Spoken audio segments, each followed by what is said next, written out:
வணக்கம். நான் ஆடிட்டர் கிருஷ்ணன் பேசுகிறேன். நீங்கள் பார்த்துட்டு இருக்கிறது grow YouTube channel Tamil. And இன்னைக்கு நம்ம வீடியோவில் கிரெடிட் கார்டை எப்படி புத்திசாலித்தனமாக யூஸ் பண்ணுறது, எப்படி யூஸ் பண்ணக்கூடாது அப்படின்ற வீடியோ பற்றி பார்க்க போகிறோம். ஸோ அதுக்கு முன்னாடி நீங்கள் இன்னும் grow YouTube channel Tamil subscribe பண்ணல அப்படின்னா சப்ஸ்கிரைப் பண்ணிடுங்க. பக்கத்தில் இருக்கிற பெல் பட்டனை கிளிக் பண்ணிக்கோங்க. அப்போ தான் நாங்கள் போட போகிற வீடியோஸ் உங்களுக்கு உடனே வரும். அண்ட் க்ரோவில் போடுற எல்லா வீடியோஸுமே ஒரு எஜுகேஷன் பர்பஸ்க்காக போடுற வீடியோஸ்.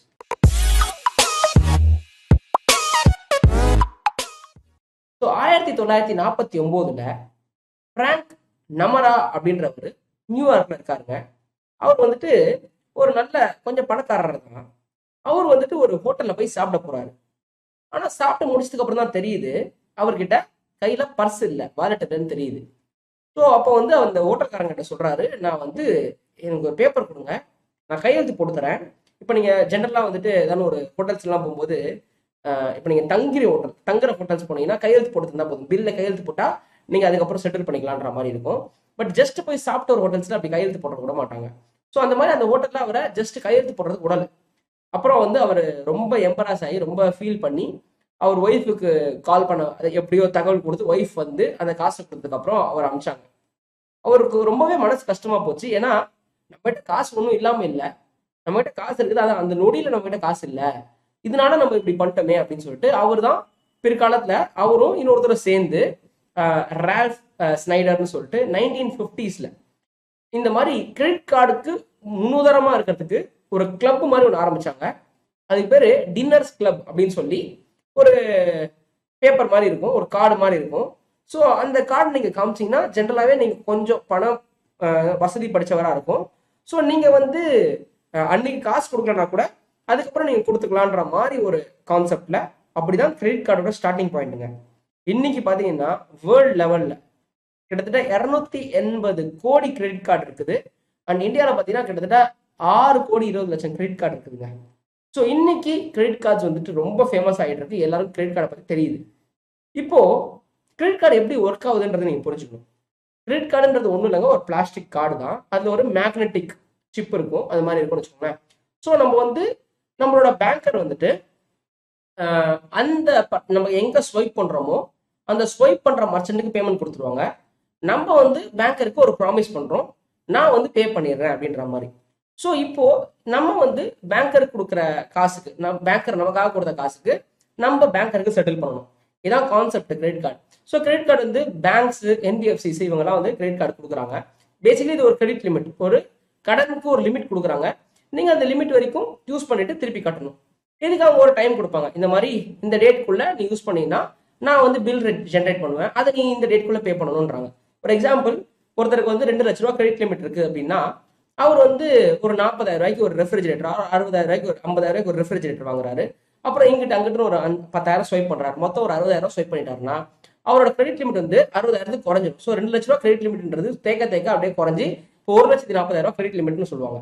அதுக்கப்புறம் அவர் ஸ்வைப் பண்ண அந்த 60,000 பில் ஜென்ரேட் பண்ணுவாங்க அடுத்த மாசம். அதுக்கப்புறம் அதுல இருந்து ஒரு 20 நாளுக்குள்ள அவர் கட்டுறபடி அப்படின்ற மாதிரி இருக்கும்னு வச்சுக்கோங்களேன். ஸோ இதுதான். ஸோ ஜென்ரலா எவ்வளவு நாள் டைம் கொடுப்பாங்க கட்டுறதுன்னா 21 நாள்லேருந்து 25 நாள் வரைக்கும் டைம் கொடுப்பாங்க. அதுக்குள்ள நீங்க கட்டிடணும். அதுக்குள்ள உங்களால கட்ட முடியல அப்படின்னா அட்லீஸ்ட் 5% நீங்க கட்டிடணும். அது பேர் மினிமம் அமௌண்ட் டியூன்னு சொல்லிட்டு இருக்கும். 5% மட்டும் கட்டணும். மீதி அமௌண்ட்டுக்கு இன்ட்ரெஸ்டோட சேர்த்து அப்புறம் கட்டிக்கலான்ற மாதிரி இருக்கும். ஸோ இதுதான். திருப்பி உங்களுக்கு வந்து 2 லட்ச ரூபா வரைக்கும் உங்களுக்கு அந்த ஸ்வைப் கொடுப்பாங்களான்னு கேட்டா எந்த கிரெடிட் லிமிட் இருக்கோ அந்த அமௌண்ட் வரைக்கும் உங்களுக்கு ஸ்வைப்பிங்க்கு டைம் கொடுப்பாங்க. இப்போ எப்படி கிரெடிட் கார்டை நம்ம புத்திசாலித்தனமா யூஸ் பண்ணணும் அப்படின்றத புரிஞ்சுக்குங்க. ஸோ இப்போ கரெக்டா கிரெடிட் கார்டை யூஸ் பண்ணி கரெக்டா கட்டினா அது வந்து ஒரு வரம். அப்படி நீங்க மிஸ் பண்ணிட்டீங்கன்னா அது வந்து ஒரு சாபம். சரிங்களா? ஏன்னா அது ரொம்ப காஸ்ட்லியான இன்ட்ரெஸ்ட் இருக்குதுங்க. ஏன்னா எவ்வளவு பர்சன்டேஜ் இன்ட்ரெஸ்ட்னு எக்ஸ்பெக்ட் பண்றீங்கன்னா கிட்டத்தட்ட 13%லேருந்து 45% வரைக்கும் இன்ட்ரெஸ்ட் போடுறதுக்கான கம்பெனிஸ் இங்க இருக்குதுங்க. ஸோ கரெக்டாக நீங்கள் கட்டலாம். இப்போ நிறைய சொல்லுவாங்க கிரெடிட் கார்டு தரோம்னு சொல்லிட்டு. நீங்கள் வந்து உங்களால் திருப்பி கட்ட முடியும் அப்படின்னு நீங்கள் நினச்சிங்கன்னா திருப்பி கட்டக்கூடிய அளவுக்கு நீங்கள் ஸ்வைப் பண்ணி அதை நீங்கள் திருப்பி கட்டுங்க. ஒருவேளை நீங்கள் கட்டாமல் விட்டீங்கன்னா யோசிச்சு பாருங்க, 40% இன்ட்ரெஸ்ட்னா நினச்சி பார்க்க முடியுமா? ஸோ கிரெடிட் கார்டு எப்போ தருவாங்க? எல்லாருக்கும் தருவாங்கன்னு கேட்டால் எல்லாருக்கும் தரப்போகுது இல்லை. கண்டிப்பாக உங்களோட கிரெடிட் ஸ்கோர்ஸ் அப்படின்னு சொல்லி இந்த சிபில் ஸ்கோர், கிரெடிட் ஸ்கோர்னு சொல்லுவாங்களா, அது கொஞ்சம் நல்லா இருக்கும். ஸோ நீங்கள் நல்லா இருந்தீங்கன்னா உங்களுக்கு அந்த கிரெடிட் ஸ்கோர் நல்லா இருந்தீங்கன்னா உங்களுக்கு பார்த்து கிரெடிட் கார்டு ஆஃபர் பண்ணுவாங்க. அண்ட் உங்களுக்கு பில்லிங் சைக்கிள்னு ஒன்று இருக்குங்க. ஒரு எக்ஸாம்பிள் சொல்றேனே, நீங்க வந்து 8th ஆகஸ்ட்லேருந்து 7th September billing cycle அப்படின்னா 9th செப்டம்பர் வந்து உங்களுக்கு வந்து அந்த பில் ஜென்ரேட் ஆகும். அதுக்கப்புறம் அதுலேருந்து ஒரு 21 நாள் டைம் கொடுப்பாங்க, அதுக்குள்ள நீங்க பே பண்ணணும். So maybe like 9 September bill generate பண்றாங்கன்னா அங்கேருந்து 21 நாள் 28 29 செப்டம்பர் அந்த மாதிரி டைம்ல நீங்க பே பண்ண வேண்டியிருக்குங்க. இப்போ உங்களால ஃபுல் அமௌண்ட் பே பண்ண முடியலன்னா அட்லீஸ்ட் 5% ஆகுது நீங்க பே பண்ணணும். இப்போ நான் 5% பே பண்ணிட்டேன்னா பேலன்ஸ் அமௌண்ட் என்ன பண்ணணும்னா பேலன்ஸ் அமௌண்ட் 2 ஆப்ஷன் கொடுக்குறாங்க. ஒன்னு அது அப்புறம் நீங்க கட்டிக்கலாம், இல்லைன்னா இஎம்ஐ ஆப்ஷன் அதை கட்டிக்கலாம் அப்படின்ற மாதிரி அவங்க 2 ஆப்ஷன் கொடுக்குறாங்க. ஸோ அது ஒரு கிரெடிட் கார்டும் உங்களை தகுந்த மாதிரி இருக்கு. இப்போ நம்ம டெட் ட்ராப் அப்படின்னு சொல்லுவாங்க, அதாவது கடன்ல விழுந்துடக்கூடாது. இது வந்து ஒரு மாய வலை. இது கரெக்டா நீங்க பண்ணீங்கன்னா பிரச்சனை கிடையாது, இல்லைன்னா கடன்ல விழுந்துட்டீங்க 12-13% 45% வரைக்கும் இன்ட்ரெஸ்ட் போட்டுருவாங்க. இதெல்லாம் பெரிய விஷயம்.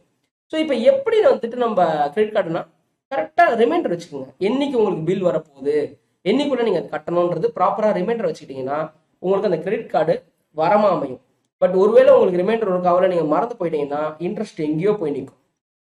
நீங்க வந்து ஒரு 30,000 ஸ்வைப் பண்றீங்கன்னா என்ன சார் இன்ட்ரெஸ்ட் வந்துட போகுது, ஒரு 900 ருபீஸ் 850 ருபீஸ் வரும்னா அது வந்து ஆக்சுவலி பெரிய அமௌண்ட்.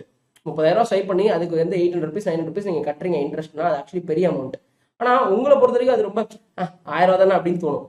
அதை நீங்க வந்து மாசம் மாசம் கட்டும் போது யோசிச்சு பாருங்க எவ்வளவு பெரிய அமௌண்ட் வந்து நிற்கும்ட்டு. அதனால அது முடிஞ்ச வரைக்கும் அந்த இன்ட்ரெஸ்ட்டை அவாய்ட் பண்ண ட்ரை பண்ணணும். ரெண்டாவது, இப்போ கிரெடிட் கார்டு கம்பெனி வந்து நீங்க அழகா ஸ்வைப் பண்ணி கரெக்டா ரீபே பண்றீங்க, உங்களுக்கு வந்து கிரெடிட் லிமிட் இன்க்ரீஸ் பண்ண போறோம்னு சொல்லுவாங்க. இப்போ நீங்க நல்லா புரிஞ்சுக்குங்க, நீங்க கிரெடிட் லிமிட் இன்க்ரீஸ் பண்றாங்கன்னா நீங்க வந்து ஸ்பெண்ட் அதிகமா பண்ண போறீங்கன்னு அர்த்தம். ஸோ சம்டைம்ஸ் இது நல்லா இருக்க மாதிரி தோணும், ஆனா இது நம்மள சிக்கல்ல மாட்டி விட்டுரும். ஸோ இது நீங்க கரெக்டா பாத்துக்கணும். நமக்கு வந்து எவ்வளவு யூஸ் பண்ணிருக்கோம், எவ்வளவு பேலன்ஸ் இருக்கு, அதெல்லாம் நீங்க வந்து ட்ராக் வச்சுக்கணும். இன்னைக்கெல்லாம் பாத்தீங்கன்னா அதுக்கெல்லாம் ஆப் வந்துருச்சுங்க. இன்னைக்கு லாஸ்ட் ஒரு 3-4 இயர்ஸ்ல பாத்தீங்கன்னா அதுக்கெல்லாம் ஆப் வந்துருச்சு. நீங்க எவ்வளவு ஸ்வைப் பண்றீங்கன்றது இந்த ஆப் சொல்லும், நீங்க அதுல கட்டிட்டா அது கட்டிடும்.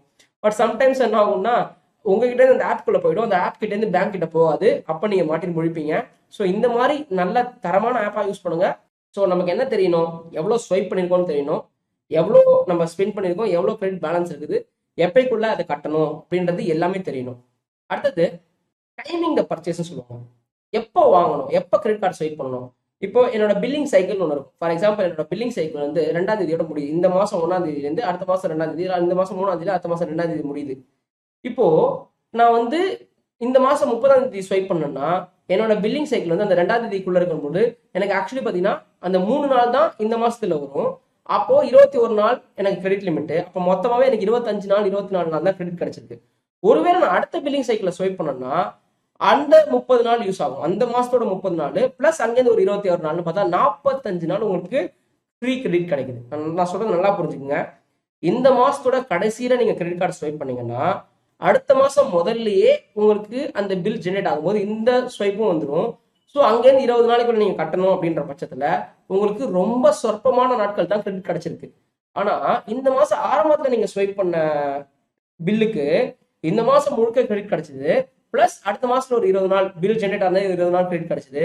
ஸோ உங்களுக்கு ஆல்மோஸ்ட் 45 நாள் உங்களுக்கு கிரெடிட் கிடைச்சிருக்கும். நான் சொல்றது புரிஞ்சுதா? ஸோ எப்போ நீங்க வந்து யூஸ் பண்றீங்க, ஸோ உங்ககிட்ட ஒரு கிரெடிட் கார்டு இருக்கு, உங்க ஒய்ஃப் கிட்ட ஒரு கிரெடிட் கார்டு இருக்கு அப்படின்னா நீங்க வந்து வேற மாதிரி பில் ஜென்ரேட் ஆகிற மாதிரி வச்சுக்கோங்க. ஸோ சம்டைம்ஸ் உங்களது வந்துட்டு அந்த மந்த் அது பில்லிங் சைக்கிளுக்கு முன்னாடி இருக்கு அப்படின்னா அப்போ உங்க ஒய்ஃப் யூஸ் பண்ணி ஸ்பெண்ட் பண்ணுங்க. இப்போ அடுத்த ஒருத்தர் கேட்பாங்க சில பேர், சார் நாங்கள் அப்போ 2-3 கிரெடிட் கார்டு வச்சுக்கலாமான்னு சொல்லிட்டு. அது பெரிய தலைவலி. இப்போ ஒரு கிரெடிட் கார்டு வச்சு மேனேஜ் பண்றதே சம்டைம்ஸ் கஷ்டமா இருக்கும், மறந்துருக்கும். ஸோ குழப்பமா ஆயிடுங்க, போய் மாட்டிப்போம் எங்கேயாவது. ஸோ 2-3 கிரெடிட் கார்டுலாம் யூஸ் பண்ணாதீங்க. ஸோ எங்கேயாவது போய் சிக்கல்ல மாட்டிப்பீங்க. ஒரு கிரெடிட் கார்டை கரெக்டாக யூஸ் பண்ணுங்க. இப்போ நான் முன்னாடி சொன்ன எக்ஸாம்பிள் பார்த்தீங்கன்னா உங்கள்கிட்ட ஒன்று இருக்குது, உங்க ஒய்ஃப் கிட்ட ஒன்று இருக்குன்ற மாதிரி நான் சொன்னேன். ஸோ அது வேற. இப்போ உங்ககிட்டயே 2-3 இருக்குது அப்படின்னா இதுலேருந்து மாற்றி அதுலேயே மாற்றி இதில் சம்டைம்ஸ் போட்டு குழம்பி எங்கேயாவது ஒரு டைம் இன்ட்ரெஸ்ட் வந்துச்சுன்னா பெருசாக அமௌண்ட் வந்துடும். சில பேர் என்ன பண்ணுவாங்கன்னா காசு கையில இல்லைன்னு சொல்லிட்டு போய் ஏடிஎம்ல போய் கிரெடிட் கார்டை ஸ்வைப் பண்ணிடுவாங்க. இப்போ ஏதோ ஒரு அர்ஜென்ட் அப்படின்னா ஏடிஎம்ல போய் கிரெடிட் கார்டு ஸ்வைப் பண்ணிடுவாங்க. ஒன்று ஞாபகம் வச்சுக்கோங்க, ஏடிஎம்ல கிரெடிட் கார்டை ஸ்வைப் பண்ணீங்கன்னா அந்த இன்ட்ரெஸ்ட் பார்த்தீங்கன்னா அன்னிலேருந்தே அடுத்த நாள்லேருந்தே உங்களுக்கு இன்ட்ரெஸ்ட் வந்துடும். இந்த பில்லிங் சைக்கிள்லேருந்து 20 நாள் டியூ அமௌண்ட் அதெல்லாம் கிடையாது, அன்னிலேருந்து உங்களுக்கு இன்ட்ரெஸ்ட் வந்துடும். நல்லா புரிஞ்சுக்கோங்க. ஸோ நீங்க மர்ச்சன்ட், அதாவது ஒரு கடைக்காரர்கிட்ட போய் கிரெடிட் கார்டை ஸ்வைப் பண்றது வேற, ஏடிஎம்ல கிரெடிட் கார்டு ஸ்வைப் பண்றது வேற. ஏடிஎம்ல கிரெடிட் கார்டு ஸ்வைப் பண்ணிட்டீங்கன்னா உங்களுக்கு கிரெடிட் டைமே கிடையாது, இமீடியட்டா உங்களுக்கு இன்ட்ரெஸ்ட் சார்ஜ் ஆயிடும். அண்ட் கிரெடிட் கார்டை ஸ்வைப் பண்ணி பழகிட்டீங்கன்னா நீங்க பயங்கரமான ஸ்பெண்டர் ஆயிடுவீங்க, நிறைய செலவு பண்றவங்க ஆயிடுவீங்க. அதனால நீங்க கொஞ்சம் பார்த்து செலவு பண்ணுங்க, சும்மா எல்லாரும் இருக்குதேன்னு சொல்லிட்டு யூஸ் பண்ணக்கூடாது. பிளஸ் கிரெடிட் கார்டுக்கு நிறைய ரிவார்ட் பாயிண்ட்ஸ் தருவாங்க, அதை நீங்க ப்ராப்பரா யூஸ் பண்ணீங்கன்னா அது உங்களுக்கு பெனிஃபிட். ஏன்னா நீங்கள் மூவி டிக்கெட் புக் பண்ணுறதோ, ஃப்ளைட் புக் பண்ணுறதோ, ட்ரெயின் புக் பண்ணுறதோ, இது மாதிரி லான்ச்சு அது மாதிரி நிறைய இருக்குதுங்க. அதே மாதிரி ஆன்லைனில் பை பண்ணுறது, அமேசான், ஃப்ளிப்கார்ட் இந்த மாதிரி பை பண்ணும்போது நிறைய ஆஃபர்ஸ் தருவாங்க. ஸோ எந்த கிரெடிட் கார்டு நிறைய ஆஃபர்ஸ் தராங்கன்றதை பாருங்க. ப்ளஸ் அந்த ஆஃபர்ஸை நீங்கள் கரெக்டாக யூட்டிலைஸ் பண்ணிக்கோங்க. அந்த ரிவார்ட் பாயிண்ட்ஸ்லாம் சொல்லுவாங்க, அதை கரெக்டாக ரிடீம் பண்ணிங்கன்னா உங்களுக்கு கண்டிப்பாக பயங்கரமான பெனிஃபிட் இருக்கும். ஸோ இதெல்லாம் நீங்கள் தெரிஞ்சு வச்சுக்கணும், எந்த மாதிரி கிரெடிட் கார்டு எதுக்கு அதிகமாக ரிவார்ட்ஸ் தராங்கன்றதெல்லாம். அண்ட் இதெல்லாம் புரிஞ்சுக்கிட்டு நீங்கள் கிரெடிட் கார்டை யூஸ் பண்ணும்போது கிரெடிட் கார்டு வந்து உங்களுக்கு நல்ல விஷயம், நல்ல பலனே தரும். பட் எங்கேயாவது போய் சிக்கிட்டீங்க. ஆக்சுவலி கிரெடிட் கார்டு வந்து செல்ஃப் கண்ட்ரோல், அதாவது நம்மளை கண்ட்ரோல் பண்ணிக்கணும் செலவுக்கு. இஷ்டத்துக்கு வந்து நம்மளை கார்டு தான் இருக்கே பார்த்துக்குவோம் அப்படின்னு நினச்சிட்டு விட்டுட்டீங்கன்னு வச்சுக்கோங்களேன், அப்புறம் அதுக்குள்ளே நீங்கள் போய் விழுந்துருவீங்க.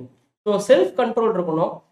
அப்படி வெறும் இந்த மாதிரி சின்ன சின்ன விஷயங்கள், இந்த ரிவார்ட் பாயிண்ட்ஸு, அந்த கேஷ்பேக், இந்த மாதிரி விஷயத்துக்காக ஆசைப்பட்டு கிரெடிட் கார்டை வாங்கிட்டு ஒருவேளை மறந்துட்டீங்கன்னா, இது வந்து மிடில் கிளாஸை பொறுத்த வரைக்கும் ரொம்பவே ட்ரபிள் தரக்கூடிய வாய்ப்பு.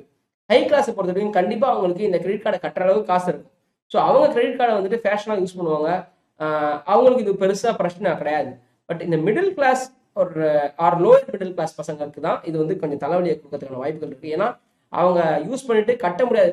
ஃபார் எக்ஸாம்பிள், கரெக்டாக அந்த சம்பளம் வந்தால் தான் உங்களுக்கு உண்டு. நீங்கள் கிரெடிட் கார்டை ஸ்வைப் பண்ணிட்டீங்க, ஆனால் உங்களோட எம்ப்ளாயர், உங்களோட மேலே இருக்கிறவங்க வந்து உங்களுக்கு சம்பளம் போடல, 5ஆம் தேதி சம்பளம் வரணும், சம்பளம் விழலை. ஸோ இப்போ நீங்கள் டியூ அமௌண்ட்டை கட்டலன்னு வச்சுக்கோங்களேன், அந்த கிரெடிட் கார்டுக்கு இன்ட்ரெஸ்ட் வந்துடும். அப்போ அந்த இன்ட்ரெஸ்ட்டுக்கு யார் பொறுப்பு சொல்லுங்கள்? அவங்க லேட்டாக சம்பளம் போடுறாங்க அப்படின்னா அவங்க இன்ட்ரெஸ்டோட சம்பளம் போடுவாங்க, அவங்க இன்ட்ரெஸ்டோட போகிறது இல்லை. ஆனால் நீங்கள் கிரெடிட் கார்டு டியூ இன்ட்ரெஸ்டோட கட்ட வேண்டியிருக்கும். ஸோ இதான் விஷயம். ஸோ இதுதான் கிரெடிட் கார்டை பற்றி எல்லாமே. இது கொஞ்சம் ரொம்ப பேசிக்கான வீடியோ தான், ஆனால் ரொம்பவே அதிகமான விஷயங்கள் உள்ளடக்கின வீடியோ. அன்றாடம் நம்ம அனுபவிக்கிற பிரச்சனைக்கான வீடியோ இது. ஸோ இந்த வீடியோ பிடிச்சிருந்ததுன்னா கண்டிப்பாக லைக் பண்ணுங்கள், உங்கள் ஃப்ரெண்ட்ஸ் கூட ஷேர் பண்ணுங்கள். அண்ட் க்ரோ யூடியூப் சேனலுக்கு உங்கள் ஆதரவை தெரிவித்து சப்ஸ்கிரைப் பண்ணுங்கள். உங்கள் கமெண்ட்ஸை கீழே தருவீங்க, இந்த வீடியோ பற்றின உங்கள் கமெண்ட்ஸை கீழே தருவீங்க. ஸோ இன்னொரு வீடியோவில் உங்களை வந்து பார்க்குறேன். நன்றி, வணக்கம்.